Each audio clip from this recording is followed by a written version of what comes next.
الحمدللہ رب العالمین والصلاة والسلام علی سید الانبیاء والمرسلین وعلی آلہ واصحابہ اجمعین الی یوم الدین۔ الحمدللہ آج 14 اپریل 2019 کو سنڈے کے دن علمی و تحقیقی مجلس نمبر 58 میں ہم انشاءاللہ 1 to 1 کوسچن آنسر سیشن کا سلسلہ اللہ کا نام لے کے شروع کرتے ہیں۔ آج انشاءاللہ تعالی ہمارے ولید بھائی 1 to 1 کوسچن کریں گے انشاءاللہ تعالی، پہلی دفعہ ماشاءاللہ تعالی۔ جی ولید بھائی اللہ کا نام لے کے شروع کریں۔ اعوذ باللہ من الشیطان الرجیم، بسم اللہ الرحمن الرحیم، اللہم صلی علی محمد وعلی آل اللہم محمد۔ صلی علی محمد۔ السلام علیکم ورحمۃ اللہ وعلیکم وبرکاتہ۔ السلام ورحمۃ اللہ وبرکاتہ۔ علی بھائی پہلا سوال کریٹیکل ہے۔ جی پچھلے ویک میں بلیک ہول کی پکچر منظر عام پر آئی، اس حوالے سے کچھ تبصرہ فرما دیں۔ دیکھیں یہ جو بلیک ہول کی ڈسکوری ہے یہ انسانی ہسٹری میں چند بڑی ڈسکوریز میں سے ایک ڈسکوری ہے، اور ہم تو اس طرح کی جب بھی کوئی ڈسکوری آتی ہے تو ہمیں تو اس ہر ڈسکوری میں خدا کی شان نظر آتی ہے۔ کل یوم ہوا فی شان، ہر دن اللہ ایک نئی شان کے ساتھ ظہور ہوتا ہے لوگوں کے سامنے۔ بیسیکلی بلیک ہول کو اگر آپ نے سمجھنا ہے نا اس کی امپورٹنس کو، تو آپ یوٹیوب کے اوپر بھی اس کی ویڈیوز بھی دیکھ سکتے ہیں، ویسے گوگل میں جا کے آپ اگر ویکیپیڈیا کو اسٹڈی کریں تو میں آپ کو آسان الفاظ میں سمجھا دیتا ہوں کہ بلیک ہول کی ڈسکوری کیا ہے۔ بیسیکلی آج سے تقریباً 100 سال پہلے 1915 کے اندر 1915 میں البرٹ آئنسٹائن جو انسانی ہسٹری میں چند بڑے آپ سمجھ لیں فزکس کی فیلڈ کے لوگ ہوئے ہیں ان میں سے ایک ہیں۔ 1879 میں یہ پیدا ہوئے اور 1921 میں انہیں نوبیل پرائز بھی دیا گیا فزکس کی فیلڈ میں، اور 1955 میں ان کی ڈیتھ ہوئی۔ اور ان کا وہ جملہ بڑا مشہور ہے، science without religion is lame. Religion آپ کو وہ علم دیتا ہے جو نالج آف ان سین ہے، اور وہ ظاہر ہے کہ ریویلڈ نالج کریٹر کی طرف سے آتا ہے۔ دوسرا ایکوائرڈ نالج ہے جو سائنس کا علم ہے۔ تو ریویلڈ نالج وحی کا علم ہو یا ایکوائرڈ نالج سائنس کا علم، the knowledge obtained through observations and experiments, یہ دونوں لازم و ملزوم ہیں۔ تو religion without science, science without religion is lame, and religion without science is blind. Religion science کے بغیر اندھی ہے۔ ریلیجن کو سمجھنے کے لیے آپ کو سائنس سمجھنی پڑے گی، اس لیے دیکھ لیں قرآن پاک میں 1000 سے زیادہ آیات جو ہے نا وہ سائنس کی فیلڈ سے ریلیٹڈ ہیں، جس کو ہم سائنس یا فزیکل فینومینا آف نیچر کہہ لیں۔ اللہ تعالیٰ کی قدرت کے یعنی جو مظاہر اس کائنات میں پھیلے ہوئے ہیں۔ God is the only explanation of all the physical phenomena in this universe۔ خدا ہی وضاحت ہے اس کائنات میں ہونے والے ہر فزیکل ایونٹ کی۔ اس کائنات میں جو کچھ ہو رہا ہے اس کی ایک ہی وضاحت ہے کہ یہ کسی کی مرضی سے ہو رہا ہے۔ میرا یوٹیوب کے اوپر ایک کلپ بھی ڈیٹیل ریکارڈ ہوا تھا، قرآن ورسز ماڈرن سائنس، اس کے اوپر اگر آپ کو شوق ہے تو آپ دیکھیں، آپ بنیادی اس تھیم کو سمجھیں گے۔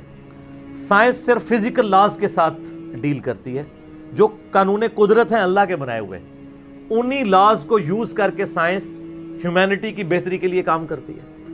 کوئی لا خود سے پروڈیوس نہیں کر سکتی، وہ پابند ہے اس کی۔ اللہ تعالیٰ نے لا آف بوائنسی رکھا ہے، قوت اچھال، اس کو سائنس یوز کرتی ہے، اور اس کی بنیاد کے اوپر بحری جہاز جو ہے سمندروں میں چلتے ہیں اور ہوائی جہاز ہوا میں۔ لیکن لا آف بوائنسی تو اللہ کا بنایا ہوا ہے نا، وہ ختم ہو جائے اگر لا آف بوائنسی اگر ارشمیدس نے بتایا تو اس نے ڈسکور کیا ہے۔ ارشمیدس کریٹر نہیں ہے اس لا کا، ڈسکور کرنے والا ہے۔ سائنس جب کوئی چیز ڈسکور کرتی ہے تو بعض اوقات لوگوں کو یہ وسوسہ آتا ہے سائنس نے کوئی کارنامہ کر لیا۔ سائنس تو صرف ڈسکوری کر رہی ہے۔ سورج مشرق سے نکلتا ہے، یہ ایک ڈسکوری ہے، لیکن اس قانون نے سورج کو پیدا نہیں کیا۔ انڈے سے چوزا نکلتا ہے اور پھر انڈے میں یہ تبدیلیاں آتی ہیں، سائنس اس کو ڈسکور کرتی ہے، لیکن ان تبدیلیوں نے اور ان لاز نے انڈا نہیں بنایا، انڈا کریٹر نے بنایا۔ تو ڈسکوری سے ہمیشہ آپ ہر سٹیپ اللہ کی طرف طے کر رہے ہوتے ہیں۔ تو یہ کائنات اللہ تعالیٰ کا فعل ہے اور قرآن اللہ کا قول ہے. قول اور فعل میں تضاد نہیں ہوتا. اللہ نے جتنے physical phenomena of nature discuss کیے ہیں وقت کے ساتھ ساتھ وہ چیزیں ریویلڈ ہو رہی ہیں الحمدللہ, اور یہ ہمیں خدا کی طرف لے کے جاتی ہیں. تو میں البرٹ آئنسٹائن کی بات کر رہا تھا. 1879 میں پیدا ہوئے, 1955 میں فوت ہوئے. 1921 میں انہیں نوبیل پرائز دیا گیا فزکس کی فیلڈ کے اندر. اور فزکس کی فیلڈ میں ان سے بڑا کوئی سائنٹسٹ نہ ان سے پہلے گزرا ہے نہ ان کے بعد, بلکہ انہوں نے تو فزکس کا دھارا ہی بدل دیا.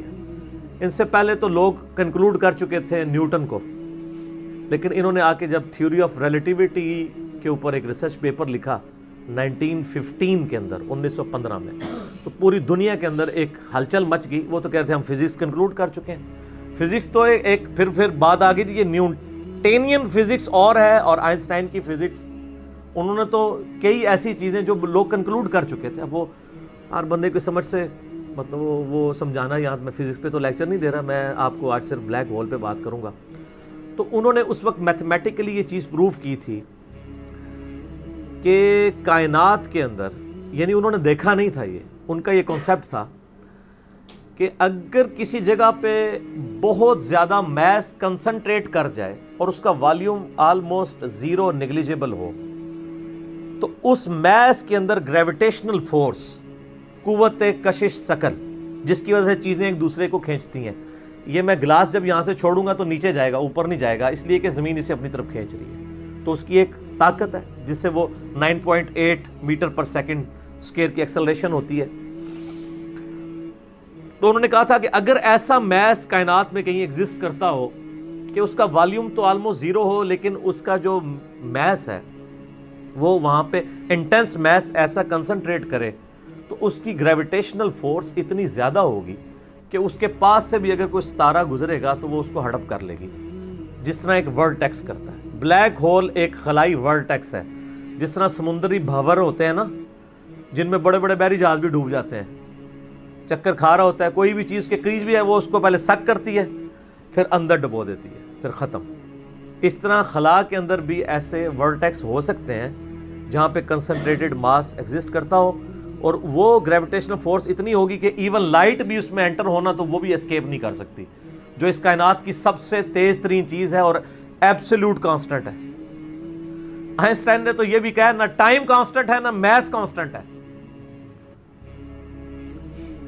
سپیڈ آف لائٹ یہ کانسٹنٹ ہے, لیکن وہ بھی اس سے اسکیپ نہیں کر سکتی. اور سپیڈ آف لائٹ آپ کو پتہ ہے کتنی ہے؟ 300,000 یعنی 3 لاکھ کلومیٹر ایک سیکنڈ میں. روشنی اتنی تیز ہے کہ ایک سیکنڈ میں زمین کے 7 چکر کاٹ سکتی ہے. یوں 1,86,000 میل فی سیکنڈ یا 3 لاکھ کلومیٹر فی سیکنڈ. زمین کا سرکمفرنس 40,000 کلومیٹر ہے, یعنی ایک طرف سے چلیں واپس آئیں 40,000 کلومیٹر ہے. تو ایک سیکنڈ میں روشنی زمین کے 7 چکر کاٹ سکتی ہے. اسی لیے کائنات کے فاصلے جو ہیں وہ روشنی کے اعتبار سے ماپے جاتے ہیں. یہ اتنے لاکھ نوری سال, اور ایک نوری سال ہی بہت زیادہ ہوتا ہے. 1 لائٹ ایئر یہ ہے کہ روشنی ایک سال تک اسی رفتار سے چلتی رہے تو جتنا فاصلہ طے کرتی ہے. وہ تو آپ میرا ہو از اللہ والا لیکچر دیکھ لیں, مسئلہ 60, اس میں میں نے پھر بتایا کہ کائنات کے فاصلے کتنے ہیں. تو آج ہم بلیک ہول کے اوپر بات کر رہے ہیں. تو وہ بلیک ہول کا ان کا ایک کانسیپٹ تھا کہ ایسا اگر ہو تو ہو جائے گا. پھر سائنٹسٹ نے اس پہ کام کرنا شروع کیا. آپ ہسٹری دیکھیں, کرتے کرتے بہرحال 3-4 سال پہلے سے انہوں نے ابھی وہ اس کے اوپر, یعنی دنیا میں جتنی ٹیلیسکوپس تھیں بڑی بڑی 8 ٹیلیسکوپس انہوں نے فٹ کی, جو کئی یعنی سالوں تک وہ امیج لیتی رہی ہیں. وہ امیجز جوڑ کے تو انہوں نے بہرحال ایک بلیک ہول ایسا دریافت کر لیا ہے کہ جو واقعی جہاں پہ یہ پوری کہکشائیں بھی غائب ہو جاتی ہیں, اور یہ فزیکلی اس کی ویڈیو بھی انہوں نے منظر عام پہ لے آئے ہیں. تو سر یہ تو کریشن ہے نا جی, اصل تو ان ساری چیزوں کے پیچھے کریٹر ہے. God is the only explanation of all the physical phenomena in this universe. Science تو صرف آپ کو چیزوں کی نو ہاؤ دیتی ہے, جو پیچھے ول آف کریٹر ہے, ول آف گاڈ ہے. ظاہر سائنس تو وہ پھر آئنسٹائن نے خود ہی کہہ دیا نا کہ science without religion is lame and religion without science is blind. تو یہ بلیک ہول کی دریافت بہت بڑی دریافت ہے. باقی جو لوگ اس کو دھکے سے وہ قرآن پاک کی آیات میں فٹ کرنے کی کوشش کرتے ہیں وہ ساری ہماری اسیسمنٹس ہی ہیں.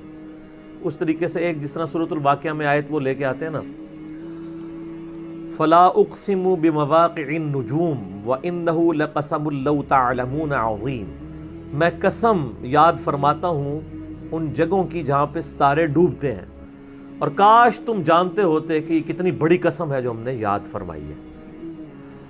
تو بعض لوگوں نے اس آیت کو بلیک ہول کے ساتھ ریلیٹ کیا کہ ستاروں کے ڈوبنے کی جگہ وہ بلیک ہولز ہیں جہاں پہ پوری کہکشائیں غائب ہو جاتی ہیں. میں بھی ایسا ہو بھی سکتا ہے. جو پرانے مفسرین ہیں وہ اس کو ستاروں کی منازل کہتے ہیں. تو میرا موقف یہ ہے کہ قرآن پاک کی آیات آفاقی ہیں. ہمارے پرانے مفسرین کو اگر کوئی باتیں سمجھ نہیں آئی ہیں نا کسی مسئلے میں، اور ان کی جو اتنی آبزرویشن تھی اس میں ہی وہ فٹ کرتے تھے، وہ اپنی جگہ ٹھیک تھے. آج اگر کوئی نئی ڈسکوری ہوگی ہم اس میں اس لیے فٹ کرتے ہیں کہ اللہ تعالیٰ نے قرآن پاک کو قیامت تک کے لیے مسلمانوں یا انسانیت کی رہنمائی کے لیے رکھا ہوا ہے. ہر آنے والا وقت قرآن پاک کی نئی چیزیں لوگوں کے سامنے لے کے آئے گا. یہ جو علق کا ترجمہ ہمارے پرانے لوگ کیا کرتے رہے، اقرأ بسم ربک الذی خلق خلق الانسان من علق، تو وہ بعض لوگ پہلے ترجمہ کرتے تھے قرآن یعنی انسان کو اللہ تعالیٰ نے خون کی پھٹک سے پیدا کیا. حالانکہ علق کا یہ کوئی ترجمہ عربی کے اندر اس کے لیے کوئی لٹریچر کی بنیاد نہیں ہے. علق تو عربی میں کہتے ہیں سسپینڈڈ چیز کو، لٹکی ہوئی چیز. معلق اردو میں بھی ہم لفظ استعمال کرتے ہیں. اور اسی طریقے سے علق کا ترجمہ آج کی ایک یعنی ماڈرن دور میں عربک میں لیچ کے لیے بھی استعمال ہوتا ہے، جونک جو ہوتی ہے. اور اس کی اگر شکل کو دیکھیں آپ، یعنی جو ایمبریو ہے رحم مادر میں، وہ انیشلی سسپینڈڈ فارم میں لیچ کی شکل میں ہوتا ہے. تو اب جو نئے لوگ ترجمہ کر رہے ہیں وہ کہہ رہے ہیں ہم نے جونک نما سسپینڈڈ چیز کی حالت میں رحم مادر میں بچے کو، جنین کو، ایمبریو کو رکھا. تو وہ کہتے ہیں یہ تو پرانے والوں کو تو پتہ تھا، پرانوں کو نہیں، لیکن اللہ کو تو پتہ تھا نا. اور اللہ نے اس چیز کو قرآن پاک میں ایڈریس کیا ہے. سورہ حامیم سجدہ کی آخری آیات ہے، سَنُرِيهِمْ آیَاتِنَا فِي الْآفَاقِ وَفِي أَنفُسِهِمْ حَتَّى يَتَبَيَّنَ لَهُمْ أَنَّهُ الْحَقُّ، ان قریب ہم زمین و آسمان میں اور تمہاری جانوں میں تمہیں ایسی نشانیاں دکھا دیں گے کہ تم پکار اٹھو گے، تم پہ یہ بات کھل جائے گی کہ قرآن حق ہے، خدا کی ذات حق ہے. تو یہ ہر آنے والا زمانہ، ہر سائنٹیفک ڈسکوری خدا کی طرف لے کے جاتی ہے. میں اکثر کہتا ہوں نا کہ سائنس تو صرف ڈسکور کر رہی ہے. زلزلہ کس طرح آتا ہے؟ ٹیکٹونک پلیٹس کی ڈسٹربنس سے. اب اگر سائنس سے پوچھیں وہ ڈسٹربنس کون کرتا ہے، اس کا ٹائم پیریڈ کون ڈیفائن کرتا ہے، وہ کہتے ہیں it is physical phenomena of nature. اور فزیکل فینومینا آف نیچر کے پیچھے تو خدا ہے، وہ ڈیسائیڈ کرتا ہے. کائنات میں ہونے والی ہر چیز معجزہ ہے. یہ الگ بات ہے کہ ہم چند معجزات کے عادی ہو چکے ہیں. اگر کسی شخص نے یہ آبزرو نہ کیا ہو کہ چوزا انڈے میں سے نکلتا ہے، ایک لمحے کے لیے سوچیں، اور وہ پوری زندگی انڈا کھاتا رہے، اسے ایک دن بتایا جائے کہ یہ جو تم انڈا کھاتے ہو نا، یہ جو تمہیں اتنے خوبصورت چوزے اور مرغیاں نظر آتی ہیں اس میں سے نکلتی ہیں، وہ کہے گا میں نے درجنوں دفعہ توڑا ہے، اس میں تو کوئی ایسی دور دور تک چیز نہیں ہے کہ اس میں سے چوزا بن سکے. ایمانداری سے بتائیں ایسا ہوگا کہ نہیں؟ یا ایک بے قدر بیج کسی کو دکھایا جائے اور اسے یہ بتایا جائے یہ جو اتنا بڑا تم درخت دیکھ رہے ہو نا، یہ اس میں سے نکلا ہے. وہ کہتا ہے یار اس میں سے کیسے اتنا بڑا درخت نکل سکتا ہے؟ وہ درخت تو اتنا بڑا ہے، یہ تو اتنا سا ہے، وہ تو 6 ارب گنا بڑا ہے. لیکن ہم عادی ہیں. آپ پھولوں کو دیکھیں، اگر پھول کسی کو جس کو یہ نہ پتا ہو یہ زمین کی کالی مٹی میں سے نکلتے ہیں، وہ کبھی بھی نہیں مانے گا کہ مٹی میں تو دور دور تک ایسی کوئی چیز نہیں ہے. فروٹ کو دیکھ لیں، کائنات کی ہر چیز ایک معجزہ ہے. یہ الگ بات ہے کہ ہم چند معجزوں کے عادی ہو چکے ہیں، اس لیے ہمیں وہ چھوٹے لگتے ہیں. ورنہ میں اللہ کی قسم اٹھا کے کہتا ہوں کہ مردے کا زندہ ہونا یہ چھوٹا معجزہ ہے. انڈے میں سے چوزے کا نکلنا اس سے بڑا معجزہ ہے. مردہ تو وہ پڑی ہوئی ہے لاش، وہی زندہ ہو رہی ہے نا. چوزے اور انڈے کا تو کوئی لینا دینا ہی نہیں دور دور تک. اس میں سے ایک لیسدار مادہ ہے، آپ وہ لیسدار مادہ اس میں سے نکال کے اوپن ایئر کے اندر لے آئیں، پھر آپ اس میں سے ذرا چوزے کی چونچ ہی کوئی ایک بنا کے بتا دیں. ابھی تو ہم انڈا بنانے کے لیے کسی کو کہہ ہی نہیں رہے، انڈا تو کوئی بنانے کا سوچ بھی نہیں سکتا. تو یہ جتنے physical phenomena of nature discoveries ہوتی ہیں اس میں ہمارا ایٹیچیوڈ پرائمری یہ ہونا چاہیے کہ ہم اس کے بعد خدا کی شناخت کریں. قرآن پاک کی آیات میں اس کو زبردستی گھسیڑنے کی کوشش نہ کریں. کہیں کچھ بن بھی رہا ہوتا ہے, کہیں نہیں بھی ہو رہا ہوتا. ہم بھی یعنی کوشش کرتے ہیں جو قریب قریب وہ بات کر دیتے ہیں, ادروائز مجھے بھی ساری باتیں پتہ ہیں جو لوگ کرتے ہیں, لیکن یہ ساری چیزیں قرآن میں نہ بھی لکھی ہوں. اصل چیز یہ ہے کہ ہر فزیکل فنامنا آپ کو اللہ کی طرف لے کے جاتا ہے. تو یہ بلیک ہول کی ڈسکوری بھی اللہ کی قدرت کی بہت بڑی نشاندہی ہے, کیونکہ جس نے ڈسکور کیا ہے اس نے تو اس کو پیدا نہیں کیا, اس نے صرف جانا ہے. اور اس سے آپ یہ بھی اندازہ لگائیں کہ ہم یعنی کئی چیزیں اس کائنات کے اندر کہ جن کو ابھی ہم صرف ان کو جانتے نہیں, ان کی ڈیٹیلز تو چھوڑ ہی دیں, ہمیں تعارف بھی نہیں. میں نے کئی دفعہ بتایا کہ اس کائنات کے اندر اس وقت 250 بلین گلیکسیز دریافت ہو چکی ہیں, 250 ارب. ان گلیکسیز میں سے ایک گلیکسی ہماری ملکی وے ہے, جس میں 300 ارب سے زیادہ سورج ہیں, جن میں سے ایک سورج یہ ہے, اور یہ سب سے چھوٹا سورج ہے. اس طرح کے 300 ارب سورج ہیں, اور ایک ارب اتنا بڑا فگر ہے کہ اگر کوئی شخص 24 گھنٹے گنتی گنتا رہے نا, 25 سے 30 سال چاہیے ایک ارب گنتی گننے کے لیے. 24 گھنٹے اور کوئی کام نہ کریں. آپ 86,400 سیکنڈ, ہر سیکنڈ میں ایک دفعہ بھی گنے تو آپ 1 لاکھ کی بھی گنتی پوری نہیں کر سکتے, اور 25-30 سال تک گنتے رہے تو 1 ارب ہے. تو 300 ارب سورج ادھر ہیں, اور اس طرح کی 250 ارب گلیکسیز ہیں. اسی لیے سائنٹسٹ کہتے ہیں کہ سمندر کے ریت کے ذرے جو سمندر کے کنارے پہ ہیں وہ کم ہیں, کائنات میں جو سیٹلائٹس ہیں, سٹارز ہیں, وہ اس سے زیادہ ہیں. اتنی بڑی کائنات ہے سر, کوئی امیجن نہیں کر سکتا. اور پھر اس کے اندر جو ہارمنی ہے سر, وہ سب سے بڑی بات ہے. کائنات خالی بنائی نہیں, بنا کے چھوڑ نہیں دی ہے, اتنی بیلنس ہے کہ وہ کسی کے چلائے بغیر چل ہی نہیں سکتی, اتنی بیلنس ہے. آپ کو اندازہ نہیں, یہ پوری گلیکسیز ایک دوسرے میں سے یوں گزر جاتی ہیں اور کوئی سٹار دوسرے سے نہیں ٹکراتا, جس میں اربوں سٹارز ہوں اور وہ گزر جائیں. سر آج تک ہمارے آباء و اجداد میں سے کسی نے سورج کہ سورج نہ نکلا ہو, کبھی نہیں ایسا ہو. سن ان لاز کا پابند ہے جو اللہ تعالیٰ نے اس کی ڈیسٹنی میں مقرر کر دی ہیں پچھلے 15 ارب سال سے. ود رسپیکٹ ٹو زمین, ظاہر ہے سورج تو نکلتا یا غروب تو نہیں ہوتا, ود رسپیکٹ ٹو زمین. سورج کا کوئی باپ ہے جو اس کو چلا رہا ہے, 15 ارب سال سے بغیر فیول کے وہ چل رہا ہے, اور اس کے اندر اتنی روشنی ہے کہ ہر سیکنڈ میں 50 کروڑ اٹامک بم کے برابر انرجی صرف ایک سورج میں سے نکل رہی ہے. اس طرح کے 300 ارب سورج ہیں, یہ ایک گلیکسی ہے, اور اس طرح کی 250 ارب گلیکسیز اور موجود ہیں. انبلیویبل ڈیٹا ہے. اور یہ تو وہ ہے جو ناسا نے بھی دریافت کیا ہے. ابھی آسمان تو پتہ ہی نہیں کہاں پہ ہے, اور یہ زمین کے اندر ہی آپ اس وقت صرف زمین کے اوپر 20 لاکھ مخلوقات کی سپیشیز دریافت ہو چکی ہیں. 2 ملین سپیشیز, یعنی اگر آپ گننا شروع کریں, انسان, گھوڑا, گدھا, کوا, چیل, مرغی, اس طرح آپ سپیشیز نباتات اور حیوانات کی گنے نا, ان کی سپیشیز کی تعداد 20 لاکھ 2 ملین ہے. پھر ایک سپیشیز وہ آگے پھر بلینز میں, انسان ہی 7-8 ارب ہے. زمین پہ صرف حشرات الارض, انسیکٹس اور کیڑے اتنے ہیں کہ ہر انسان کو اگر 20 کروڑ کیڑے دے دیے جائیں, 8 ارب کے قریب انسان ہے نا, ہر بندے کو کہا جائے 20 کروڑ لے لو کیڑے, تو اس سے زیادہ کیڑے. وہ تو صرف کیڑے کی بات ہو رہی ہے سر. تو یہ تو نہ ختم ہونے والا ڈیٹا ہے, اس پہ بہت بولا جا سکتا ہے. فی الحال ہم اس پہ ہی واپس آتے ہیں کہ آئنسٹائن کی جو ایک تھیوری تھی وہ آج پریکٹیکلی سامنے آ گئی ہے. کاش آئنسٹائن کوئی حافظہ اللہ ہوتا یا رحمہ اللہ ہوتا تو ہم بھی خوش ہو رہے ہوتے. خیر, ہم یعنی ان کی جو خدمات ہیں وہ تو ان کو تو اپریشیٹ کرتے ہیں, کوئی شک نہیں ہے. بالی ان چیزوں سے ہمیں یہ بھی پتہ چل گیا کہ علم غیب کسی کے پاس نہیں ہوتا. اللہ تعالیٰ ایکوائرڈ نالج کے ذریعے کسی کو علم دے دے, ورنہ یہ ساری ڈسکوریز جو آج کل کی ماڈرن ایج میں ہے, پرانی ایج میں تو مسلمانوں نے بھی کچھ کی ہیں, لیکن ماڈرن ایج میں مسلمانوں کی کوئی دور دور تک کنٹریبیوشن ان چیزوں میں نظر نہیں آتی ہے. تو اس کا تعلق مسلمان یا کافر ہونے سے نہیں ہے, ایفرٹ کے ساتھ ہے. انسان کے لیے وہی ہے جس کی وہ ایفرٹ کرتا ہے. باقی ان ساری چیزوں کے بعد خدا کا تعارف کرنا چاہیے.